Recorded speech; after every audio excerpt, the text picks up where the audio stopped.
জননীং শারদাং দেবীং রামকৃষ্ণ জগদ্গুরুম পাদপদ্মে তয়শ্রিতা প্রণমামি মুহুর্মুহু।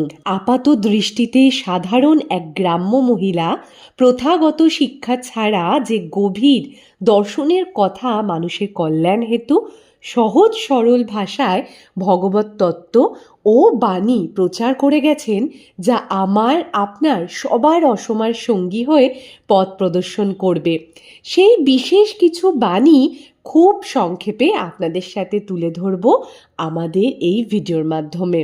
তার আগে চলুন প্রত্যেকবারের মতো শিব বাবার চরণে প্রণাম জানিয়ে আজকের আলোচনা আমরা শুরু করব।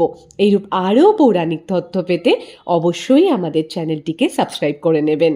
সমাজ যাকে দূরে ঠেলে দিত তাকেও আপন করে কাছে টেনে নিতে পারতেন মা শারদা। তিনি বলতেন তিনি 17 মা, অ17 মা, গুরুপত্নী নয়, পাতানো মা নয়, কথার কথাও মা নয়, তিনি সত্যিকারের জননী।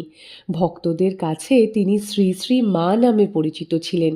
তিনি সকলকে নিঃস্বার্থ ভালোবাসা ও সেবার মাধ্যমে আপন করে নিতে পারতেন এবং শ্রী রামকৃষ্ণদেবের সহধর্মিণী ও সঙ্ঘজননী হয়ে মিশন ও মঠের বিকাশেও তার প্রধান যথাযথ ভূমিকা পালন করে গেছিলেন। আজ তারই বলা বিশেষ কিছু বাণী আপনাদের সামনে তুলে ধরছি। সবাইকে সন্তান রূপে দেখার অসাধারণ ক্ষমতা ছিল সারদা মায়ের। এছাড়া সকল মানুষের দুঃখ কষ্টে ব্যাকুল হয়ে উঠতেন তিনি। জাতি ধর্ম নির্বিশেষে সকলকে একই চোখে দেখতেন আমাদের সারদা মা।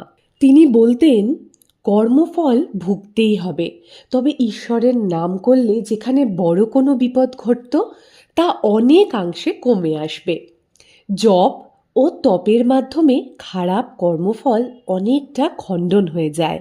দ্বিতীয়ত তিনি বলতেন কাজ করে যেতেই হবে, কর্ম করতে করতে কর্মের বন্ধন কেটে যাবে, আর তখনই ঈশ্বরের প্রতি নিষ্কাম ভক্তি জন্মাবে।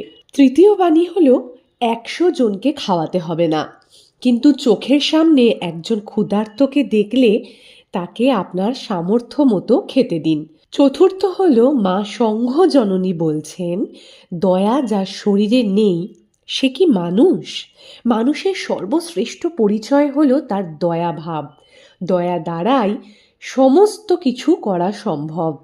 মা বলছেন শান্তি চাইলে পরের দোষ দেখলে হবে না, নিজের দোষ দেখতে হবে। ভালোবাসাতে সব কিছু হয়, জোর করে কিচ্ছু পাওয়া যায় না। ভাঙতে সবাই পারে, গড়তে পারে কজন। নিন্দা ঠাট্টা করতে পারে সবাই, কিন্তু কি করে তাকে ভালো করতে হবে তা বলতে পারে কজন।